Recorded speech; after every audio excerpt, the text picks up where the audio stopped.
Hey guys, and welcome back to Cherry Hills. This is episode number 14, and we have gotten a lot of work done since we were last with you. And we're just going to kind of run around and take a look at this first. So since we were last together, we have gone ahead and finished our baling over at field 4 and went ahead and put our bales away. We've also went ahead and mowed row around field 10 and collected that with the forage wagon because we were basically out of all grass. And then we also went ahead and went down and mowed and collected field 19, the grass field down there. So we've got all of our grass in, and we've went ahead and topped off all our animals. So our animals are going to be good to go for a bit. We went ahead and fired up our digestate factory over at the BGA so that we're making digestate, or not making digestate, but we're making fertilizer, liquid and solid, and diesel fuel. So here we've got our stack of bales, and I think we brought in 50, 54, 55 bales in total. So each stack here is 5, so we've got 40 stacks, or 40 bales here in the big row. And we've got 50 there and 51, and we went ahead and have fed a couple bales to our sheep and to our cattle. And we've got some wool production going on here. We're going to need to come over and make space for our wool pallets here in a bit. So we'll probably do that. We might do that next episode. Well, we might have to get it before then. I don't know how long it's going to take for us to harvest our corn crop. We are harvesting our corn crop. We did finish harvesting our sugar beet field. We were working late into the evening yesterday in bringing that field in. So we have done that, and in total we have brought in close to over 2 million liters of beets. So that was off of field number 1.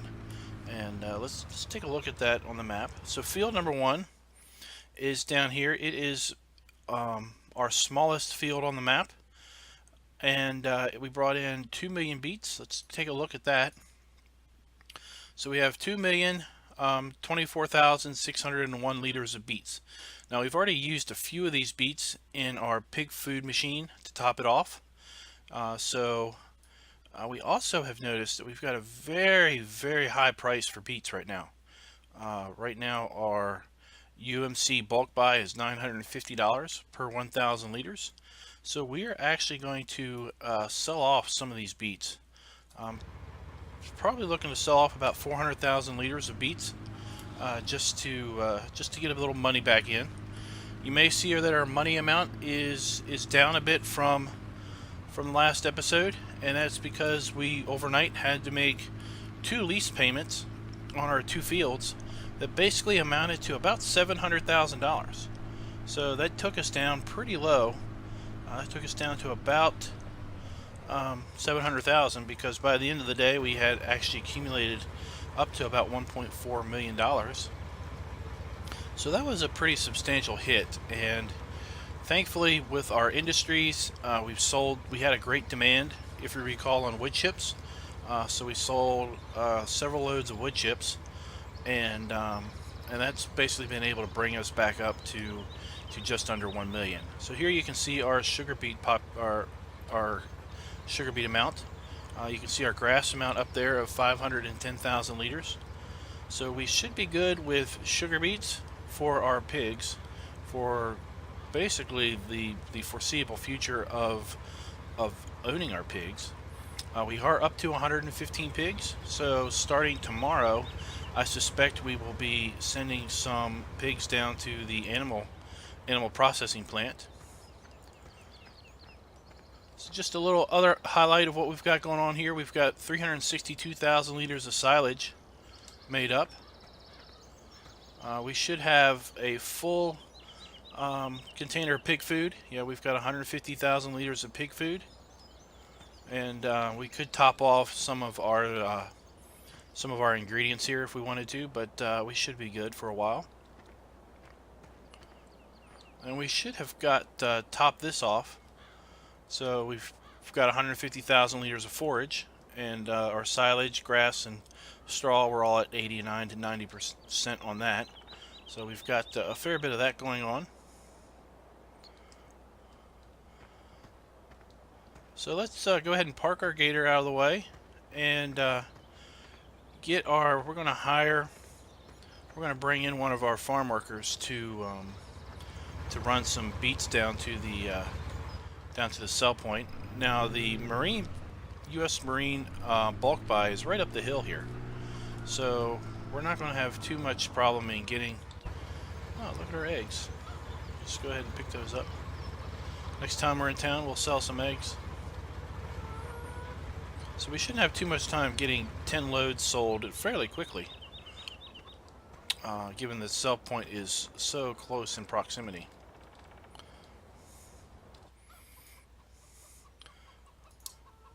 So we've already recorded up our course.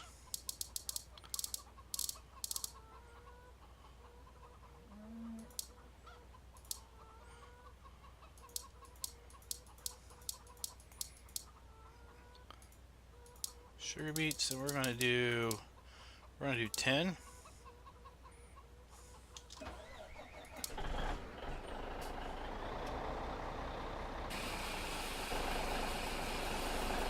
Alright, so she's just going to run up our sugar beets up to the sell point, which is right up the street here. If you're not familiar with the map, the USMC bulk buy is right there at the top of the hill. So we've got a course set up for her to run up there and swing back around and come back on around into the farm.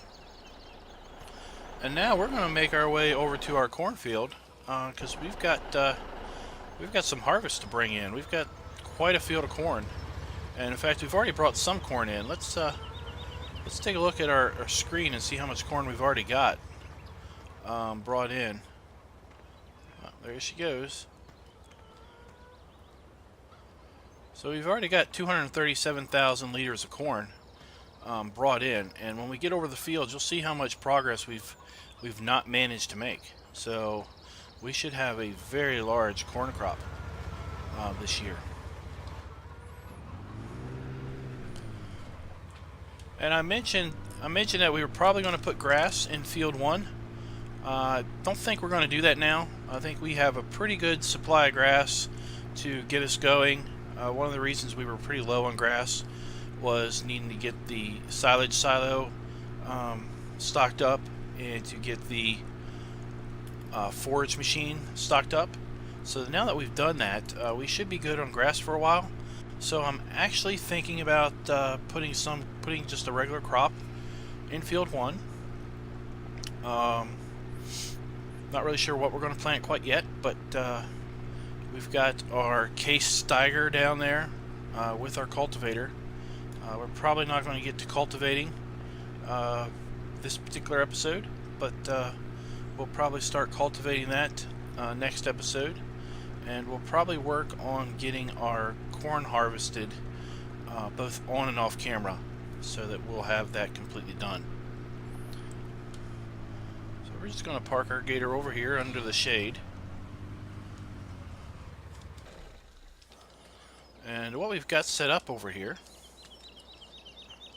is we've got our case Steiger with our mother bin overload wagon.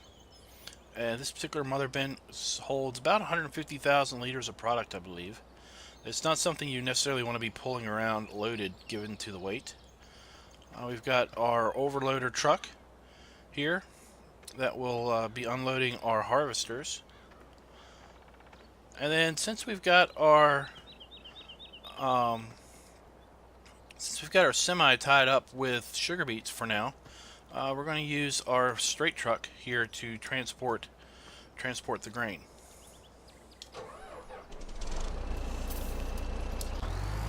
So we've already got a load there. We're going to send them off. And I know I've got the other truck working it there at the silo also, but I think we should be good. I've recorded both courses so that they both enter the silo from the same general direction. So if one is being filled with sugar beets or corn, or emptying corn, the other should be in a position to just simply wait. So we're going to go ahead and get our harvesters fired up here. You can see how much of the field we've managed to harvest already. And we've got a very large amount of the field left. You can see down in the small map there. We did make one full headland around.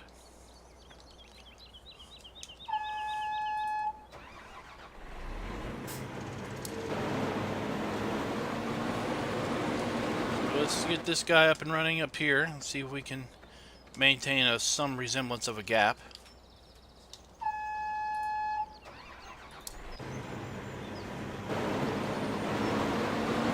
Alright, so there we got that going.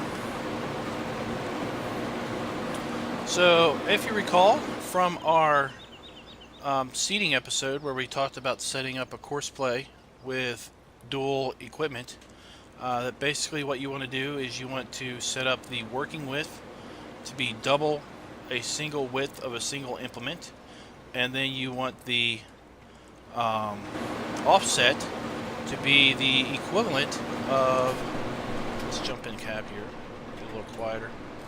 You want the offset to be the equivalent of half of the working width of a single implement.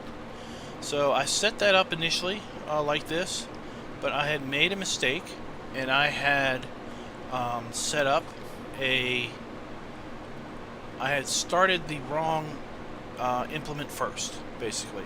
So like here in the ideal world, you would have the right implement ahead of the left, and that's simply so that when the implement turns, it's not turning in front of the trailing harvester, and also when it turns, it's got a working width apart, so that there's no conflict with running into each other. Let me knock the sound levels down just a wee bit on this. There, that should be a little better for you all, because I want to jump out of cab. Let me knock that down a little more.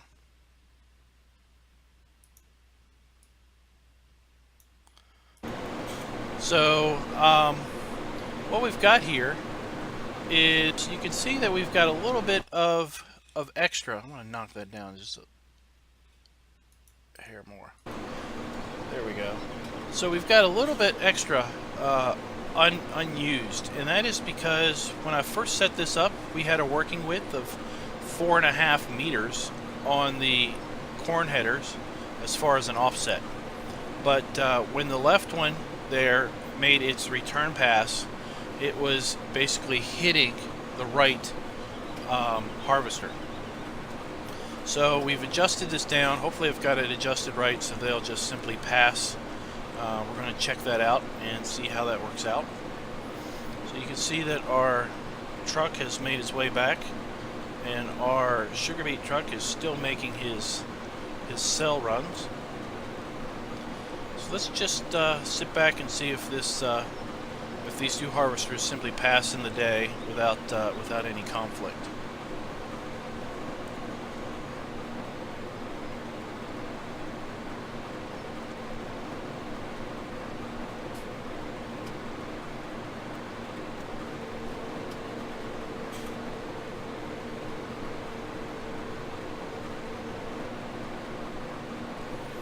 Alright, it looks like we're going to be full. Hopefully we'll get this passed before we run completely full.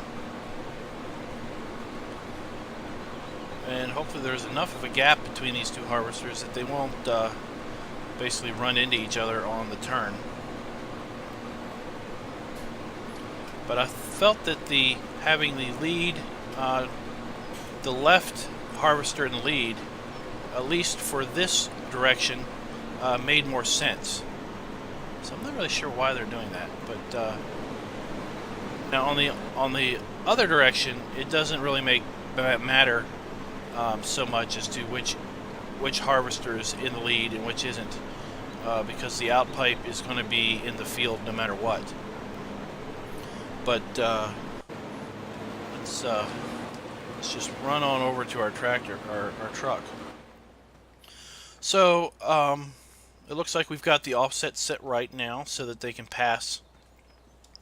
Like I said, when they were making their pass toward the farm, the outpipe for both implements was in the harvested side of the field, which is obviously what you want. You don't want to have to drive your truck through the crop.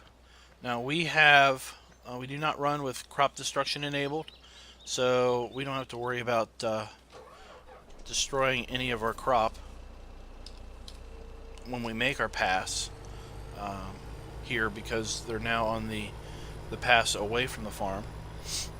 But in general, that's what you would want to do, is you would want to maintain, you'd want to always be emptying the harvester on the harvested side of the field. Now with the length of this field, these guys will not make it to the other end of the field before filling up again. So either which direction we take, we're going to have to basically empty the harvester at least once, if not twice, on the unharvested side of the field. So we're just going to empty this guy out, empty the other one out.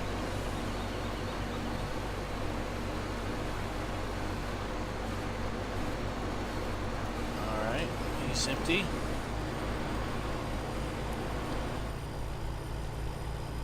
We're just going to empty these out, and then we'll just do a little speed harvesting for the rest of the segment, and I will harvest the rest of this crop off camera,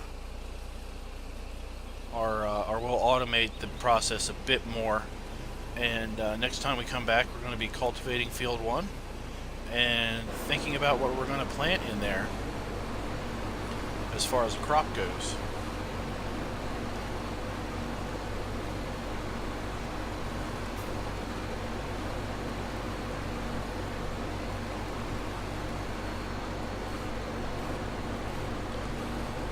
Alrighty.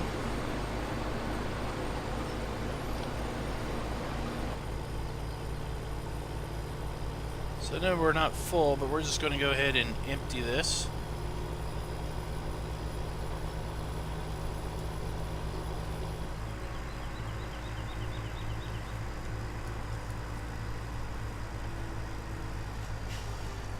This particular mother bin mod has an interesting feature with it.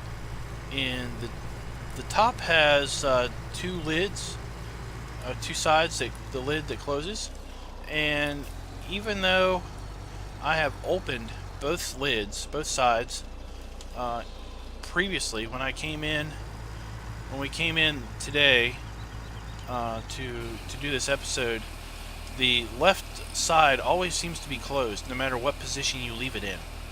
So if you leave it open, so both flaps are open, when you come back from a save game, the left side is closed. So we're going to have to unload our truck from this side of the wagon for now.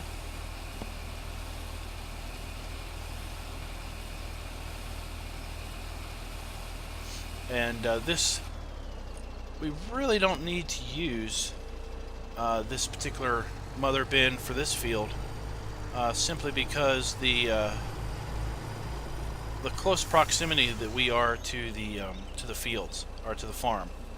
But if we were saying harvesting field 15 or field 9, and we weren't using Texas farm up there, then we would want to use the mother bin so that we could unload our crop to the mother bin, which is off to the side of the field, and then we would have a truck basically running between the mother bin and the main farm to empty our silo, and we wouldn't run into a situation where we were waiting on our truck to get back and we had a full overloader wagon of crop and our harvesters were full of crop, so that we were, basically always waiting on our truck.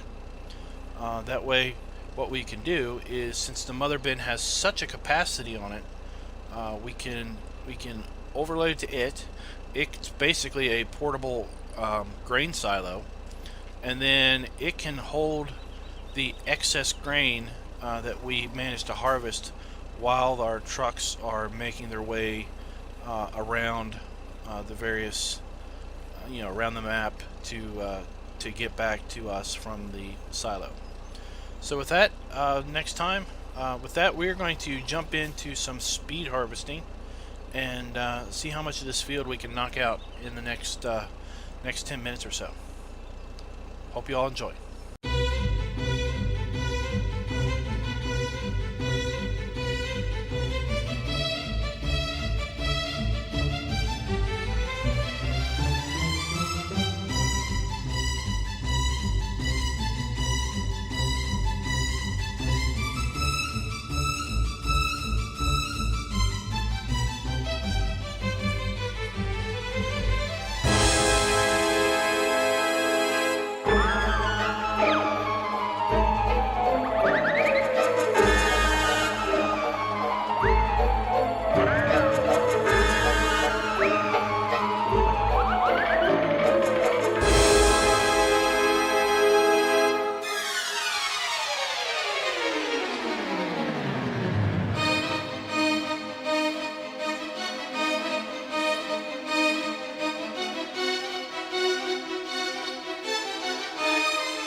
So I wanted to come back and talk a little bit about the more realistic mod. As you know, we've got the more realistic mod in play here on this map, and there's been some changes, and I think I mentioned in the last episode about the split of more realistic into two different files, the more realistic.zip and the more realistic gameplay.zip. And I wanted to mention it with respect to our corn harvest here and our sugar beet harvest over on field 1, in that the more realistic gameplay mod ultimately affects, this thing has had some issues, and I'll explain that in a minute. The more realistic gameplay mod affects crop yield, so it affects the harvest amount, and also affects the crop price. So as I mentioned earlier in this episode, we had a really great price on sugar beets of $950 per 1,000 liters. And I had went up on the fsuk.com forums to post a question to Doral, who is the mod author of More Realistic, and to get some information as to how it affected yield and crop prices, to see how different my 2+ million liter beet yield on field 1 was as compared to base game. So what he came back to me on was that the gameplay mod basically increases sugar beet yield by 25%. So I should have gotten about 25% less yield than I did. Now what's interesting to note here, see we're going downhill. I'm actually holding the brake to maintain speed with the harvester here. If I let go of the brake, I will start to drift forward due to the weight. So that is also more realistic kicking in there with respect to gravity is pulling the truck down the hill, and I'm going to have to drag the brake in order to maintain the same speed. So that's a more realistic aspect. But basically, back to the sugar beets, I got a yield bonus of 25% by running the more realistic gameplay, and I got a 43% boost on crop prices for sugar beets. So Cherry Hills itself, the map itself favors sugar beets significantly. When I looked in the XML to try to figure out why on earth, if more realistic only did a 43% boost in crop prices, why on earth did I have $950 per liter when the average price per 1,000 liters for sugar beets is like 120, something like that. Well, what I found out was that Stevie, in the XML for sugar beets, at most of the sell points, they have a price factor of over 4.5. So basically, sugar beets on this map are valued at 450% or more of what they are in the base game. So that is something to be aware of if you play this map. Sugar beets, while they will take forever on these big fields, and it took me 5 hours to harvest the smallest field, which is field 1. It will take forever to harvest, but you will get a very, very nice reward with respect to profits from your sugar beets on this particular map. So I just want you all to be aware of that.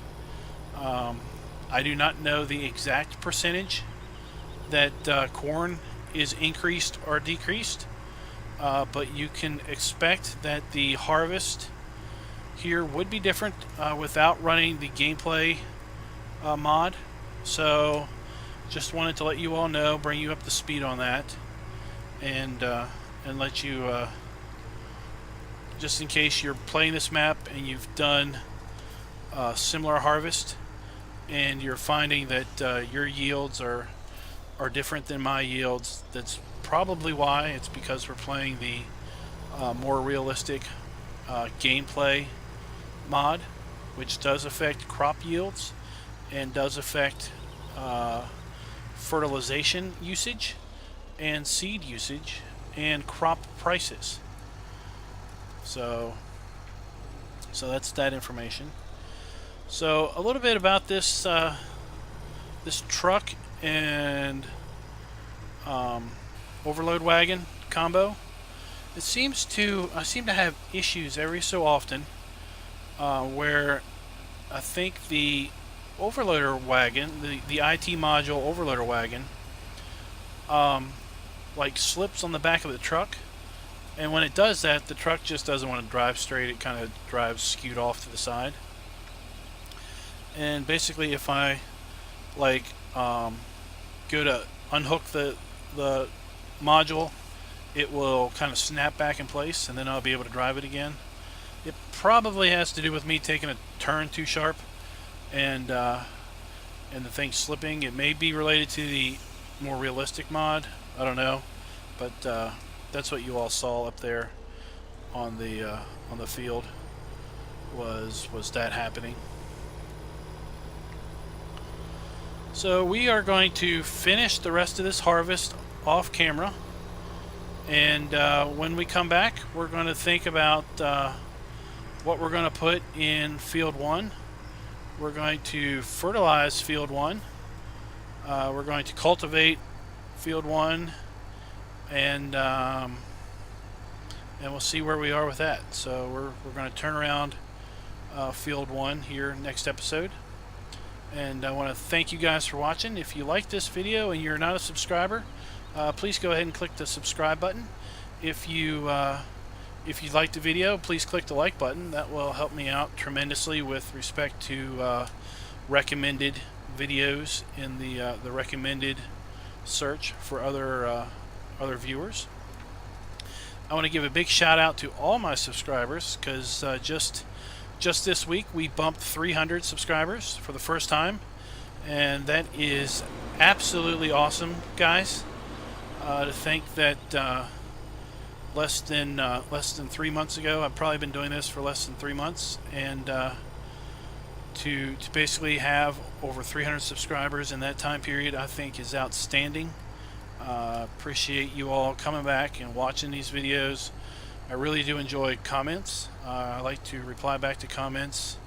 I like your all's comments. I like it when you all interact with each other through the comments. I think it's a really great avenue for interaction, and look forward to those comments. I'm going to start something new, hopefully on the channel, is that hopefully every Wednesday night at 9:30 Eastern US time zone time, I'm going to try to fire up a live stream, and depending on the week and depending on what we need to do, the live stream could be me on a multiplayer server with some fellow PCSG members.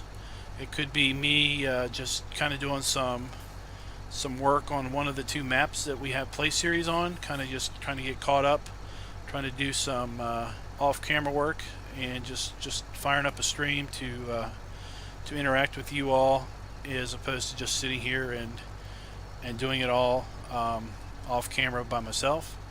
So I'm going to try to do that. If you've got a chance to stop by Wednesday night at 9:30, come on by. I'll try to do a stream of at least an hour, maybe 2 hours. Definitely will not be longer than 2 hours, because that's going to bump up to when I want to kind of head off to bed so I can get off to work the next day. I encourage you all to check out the PCSG web community. As I said, we may be from time to time on a PCSG multiplayer server on Wednesday night. In fact, yesterday, I'm recording this on Thursday. Yesterday we were on the PCSG open member multiplayer server, that's open to any PCSG community member, and we had some guys up there playing on Pine Cove Farm, which is another Stevie's map. So if you want to do that, and you want kind of a more mature, more adult multiplayer experience, then I encourage you to sign up and check that resource out. I also encourage you to check out some links in my description to some other YouTube content creators. They put out really great content and are all members of the 3 Dudes Gaming Network. Many of them are also members of PCSG.